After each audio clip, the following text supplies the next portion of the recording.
Oh well, I lost the first one. It's on here. I just lost the pause, so this is the second part of doing my header on my jean rug.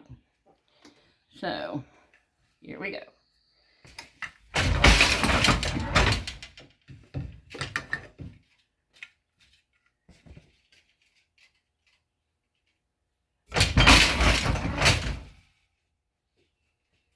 That's where I tied on to my warp here. It won't matter because that's going to be hemmed.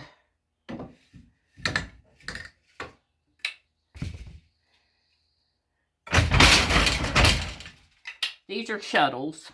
I got quite a lot of them. Some are handmade, some are came from looms that I had bought.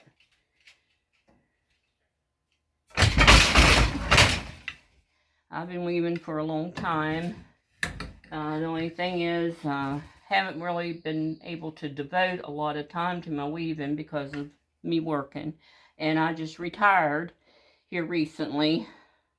And now I'm trying to get my shop up and running like I want. And it's pretty close to what I want now. Between making rugs, mug rugs, placemats, I want to make some table runners. And this is a Esches Super Barn. I think it's 14 by 28. I think that's the width and the length of it.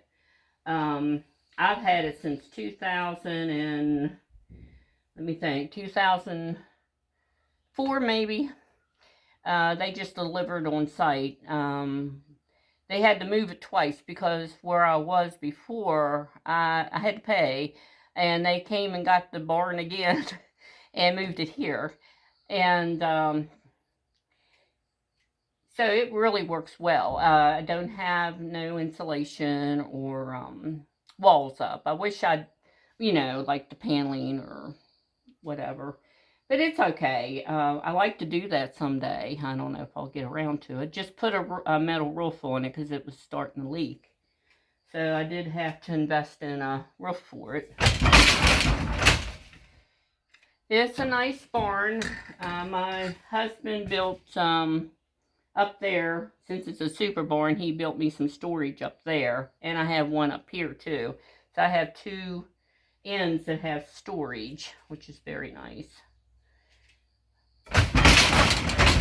And I have 4 sewing machines in here. Well, really 5. One's on the floor. I collect sewing machines too, and I really like them. I just started collecting them last year. I had some sewing machines because I've always had sewing machines because I've always, sewed or whatever.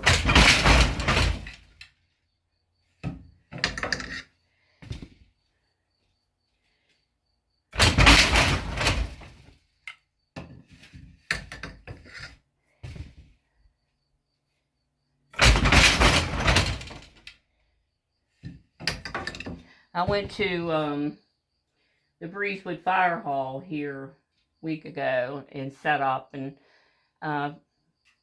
it was a barbecue, and most people didn't come in. They went through the drive-through to get their food.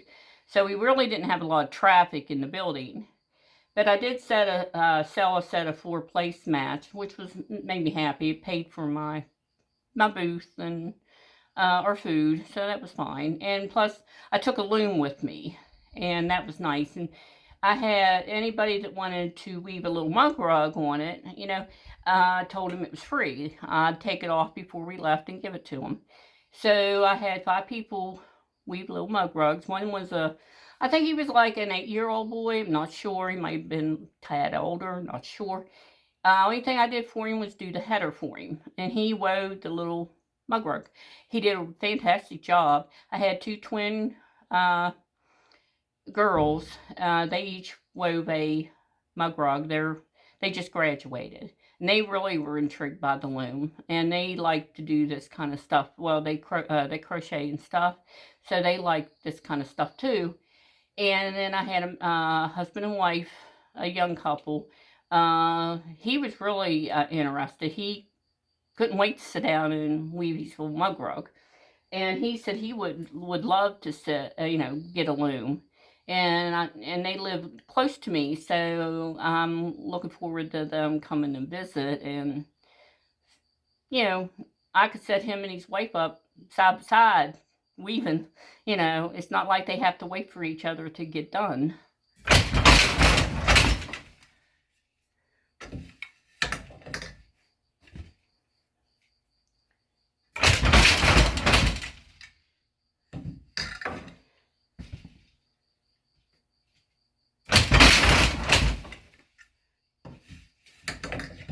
I like this loom because there's no pedals, and it is a lot faster.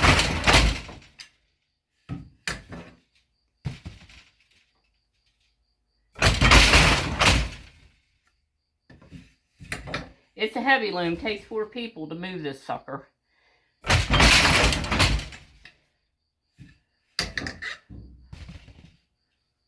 It's all I could do just to help myself. And there's 4 people. I could scoot it around if I had to, but and that takes strength.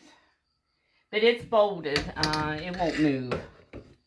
I only have 2 looms that's bolted to the floor, and that's these 2 Weaver's Delight looms I have. I can't move them. I can move them, but I won't unbolt them. They're just fine where they're at. I keep moving stuff around in here, and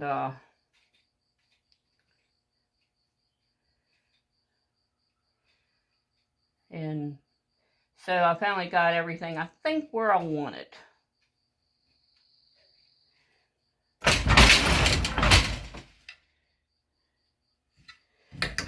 I keep cleaning and moving stuff, and I'm not happy with the way I have it, so I'll come back out here and I'll rearrange it. But I think now it's where I want it.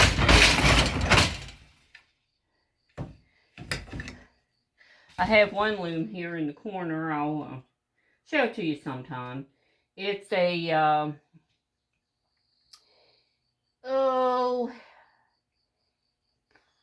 it's a union loom, but I think it's is it a special, union special, or a, but anyway, it's got 2 brakes, and one of the brakes were broken, so when I got it, it sat there. It's all there other than the one little brake that's missing. I made it into a table for all my jeans. Here, I'll show you that afterwards. And so it works just fine for a table, but I would love to one day get that loom working. It would be nice. Oh, I think it's a Union Custom loom. Come to think of it. Union Custom. Alright, this is 3.5 inches. Just check one more time. Yep, 3.5, so I'll cut this off. And I'll tuck this in.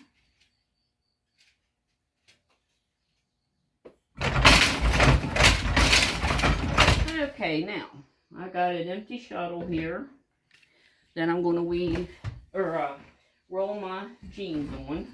These are all cut and sewed together. As you see, I sewed them together, so it's one long big strip. I cut 10 pairs of jeans the other day. They were already in panels, and all I had to do was cut them into strips and sew them together. It took a day, I guess about 4 hours to cut, and then I sewed them the next day and cut them, the strings apart on them, and put them in a basket as I did it, and they're ready to go.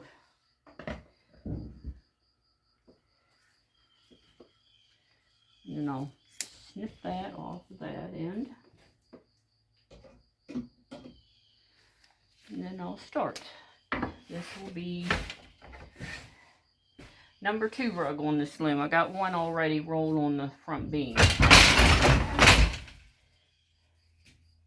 I tuck that and tuck it in there so don't come out. I like color in my rugs.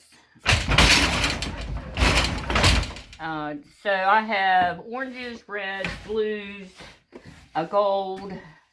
I think there's a brown in this one. As you watch me, you'll see that I like colors in my rugs. I'm not a big fan of white.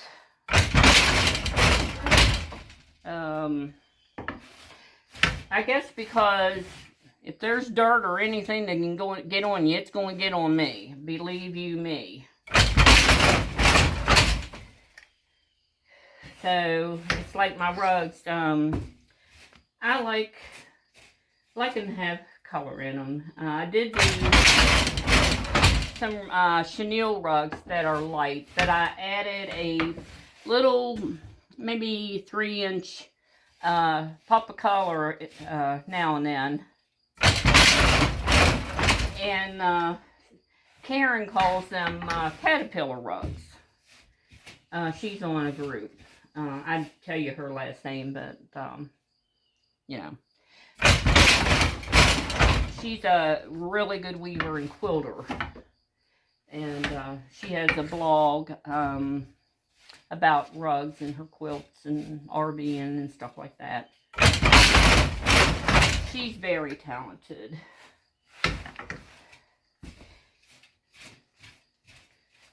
Before I forget, I got, this is this is Mod Podge in here, but Karen uses Elmer's glue. You do half Elmer's glue and half water. And what she does, it was a trick. I just learned this. You put it about 1 inch on the ends of your rug here, you know, where your header is. That way, when you go to sew it, your warp doesn't move. You know, your header of your warp.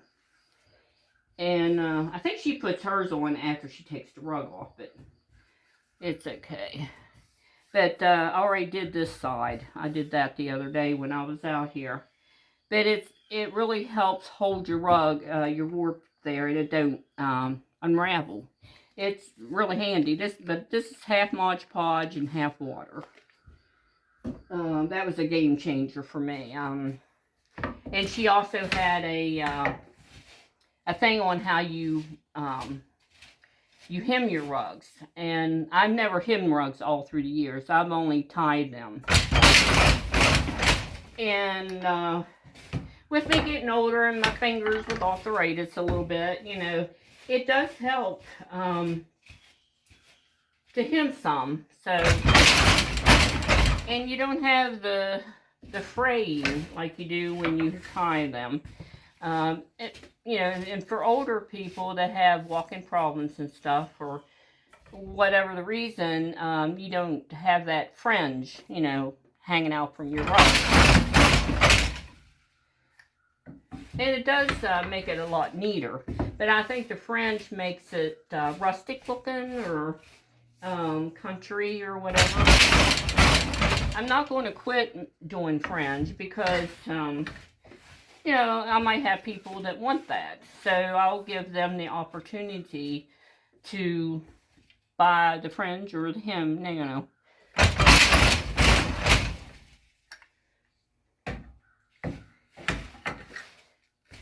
And as this rug comes forward, I'll measure it and keep track of how long it is. Because once it starts winding on that front beam, you don't know how long it is.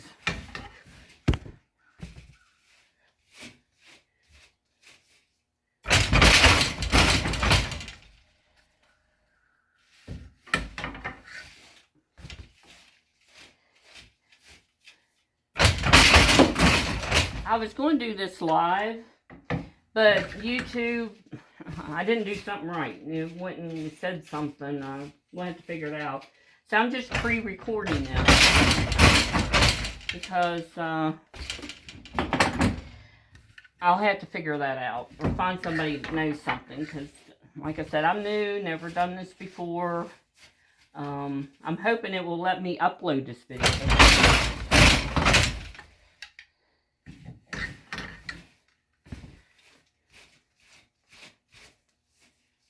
And if there's any questions you want to ask me, you know, after I post this video, or something you want to see, I'll be glad to show you if I know, or, you know, like I said, I'm not a professional. I don't know everything, and I didn't create this channel because I know everything. I don't. I'm still learning. Like I say, I still learn from the people in the groups, or I'm in like the Loom group and Rag Rug group, and so many talented people that know so much, and they're wonderful. And if you have a problem, you post something, a lot of them have the answers. I'm also in sewing machine groups, and them groups are fantastic, because sewing machines, I can oil them, I can sew on them. Not a professional sewer either. Worked in a sewing factory after I graduated from high school. Worked up in Oakland, and that don't make me a professional. And I worked, I think, in the sewing factory for 5 years. It's not there no more. Deer Park, Maryland, it was. And, but, you know, I don't work on the sewing machines. I can kind of clean them, stuff like that, but to actually work on them, no. My husband will work on them. He's still learning about them too, and he's pretty good. I got like 50 sewing machines now, and I really like them. You'll be seeing them. I might do a sewing machine every now and then, just one, show you one and how it sews. And I don't know a lot about some of them. I've learned from the groups. I still can't tell some sewing machines from what they are. There is some sewing machines that have distinctive something about them that just to look at them, you know what they are. I'm not that good, but I do know a few things I can look for, you know. And I don't know if you want me to show you this whole process, because it's going to take me like an hour.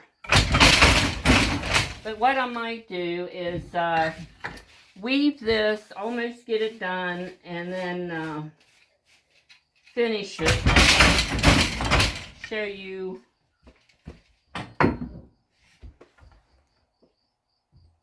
But I'm not going to take it off right now.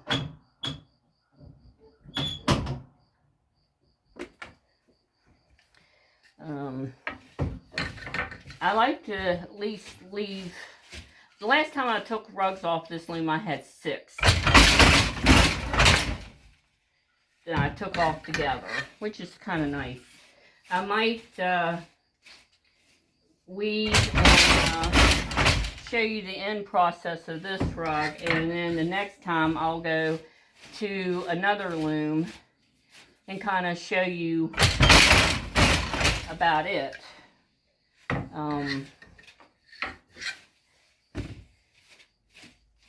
But I have 2 Newcomb looms. I have that. I have a Orco 70 that does my placemats. No, I have a Union Loom 36 that does placemats. The Orco 70 does my mug rug. And I have 2, let's see, two more, or 3 more. 1, 2, I have 2 more Union looms in the garage. One's together, but needs a little piece for the ratchet wheel on the front. And the other one I just bought about 3 weeks ago, and it just needs put together.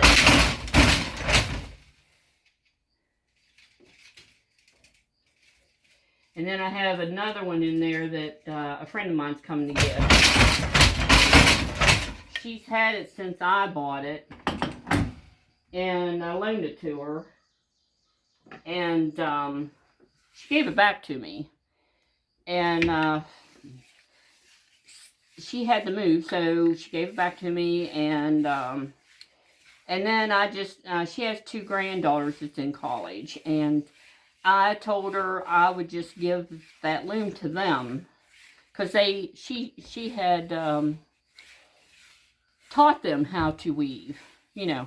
And the girls are very crafty, very intelligent girls, and crafty. And the one sews dresses and makes things. The other one does too. And very impressive. And then I found out Christmas time we're related. And I had been, went to a 4th of July party at Donna's last year. They were there with their parents. And at Christmas time, I saw this picture of a guy on their page, and I thought, wonder how they know him. I'll just say his first name is David. And so I text Eddie, the guy, and Donna's daughter's Diane. They live, well, anyway, I said, how do you know David? And he said, that's my son's father-in-law. And David is my first cousin. And his mother, David's mother, and my father are brother and sister. So that was really awesome, finding out all this time that, so David's my first cousin. Donna's daughter, son, Donna's daughter's son's wife is my second cousin. And then the 2 girls that's in college are my third cousin. So that was really something. And I'm giving them a loom. You know, it's family. So, and I was giving it to them anyway before I even found out we were family. And now they'll have something from the family in their possession because it belonged to me. And my grandmother, that was my father and Mary Jane's, my grandmother, that was my father's mother, and Mary Jane's mother even had a loom at one time. My dad said she used to weave.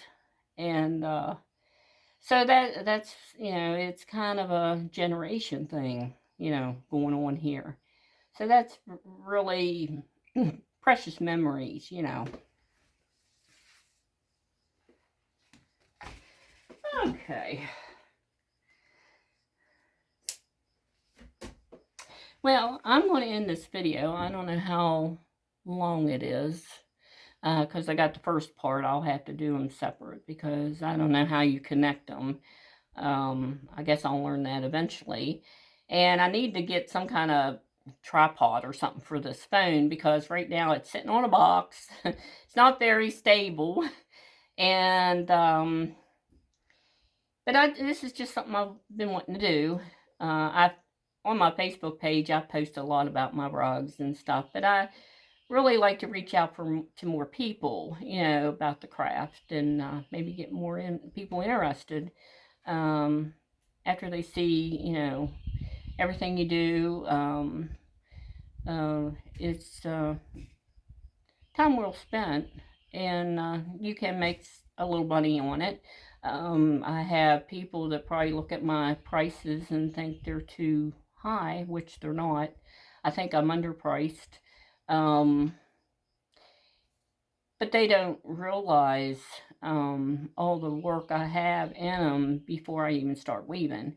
I'm trying to keep my prices, you know, as much as I can. I haven't bought material. People give me jeans, which is great because if I had to go out and buy jeans, I couldn't sell them for the price I do. So right now I got plenty of material and I don't have to go buy anything. I use sheets too, and they're really nice. And I'm going to give you a demonstration on how you can cut sheets without sewing them. I just learned that last year. And so there's always something to learn, no matter how old you are or how long you've been doing something. It's a hot day out. I'm hot, but it's okay. All's good. Well, you all have a good day, and I'll see if I can get this posted. I might need help. So, everybody enjoy their day, and I hope y'all had a nice Memorial Day. We didn't really do anything. We went to Sheets and ate our supper. I had chili fries and a Diet Pepsi. As long as I have my Diet Pepsi or a brownie or something, I'm happy. I'm a cheap date. So, well, listen, you all have a good day, and I'm going to finish this rug today. Almost finish it, I think. I think I'll finish it on another video for you when I'm almost there. That way you don't have to sit and watch me weave constantly. Weaving's easy. And then I'll be posting. I'll show you a pair of jeans that's never been, cut, and I'll kind of go through the process of how I do that and how I cut them into strips and sew them. And you'll see the time and the prep involved in weaving. And I hope you enjoyed this, and I'll give you a quick tour of my shop real quick. I'll have to get my phone and pick it up, so it might be a little, So here we go. Over there is the loom I said. That is my table for all my stacks of jeans, and there's a lot of jeans there. I think there's about 350 pair there. I cut them last year. They're all kind of in panels, not quite, but all the zippers and the pockets are off. There might be some jeans that I haven't cut because people gave me some more. And there's my sewing machine some. And there's my continuous loom back there. This is another Weaver's Delight loom. It's an older one. It actually weaves a lot smoother than the one I was working on. I really like working on it. And it was made in November 18th, 1921. And the number on this loom is 3917 or 9. Can't really, I think it's a 9. And then there's a union loom there. That's my placemats. And there is my storage up there. My husband made me. And my shop vac. You always need a shop vac in your loom shed. And but that's basically it. And I'll be seeing you guys. And thanks a lot for watching. And I'll say bye-bye and have another good day.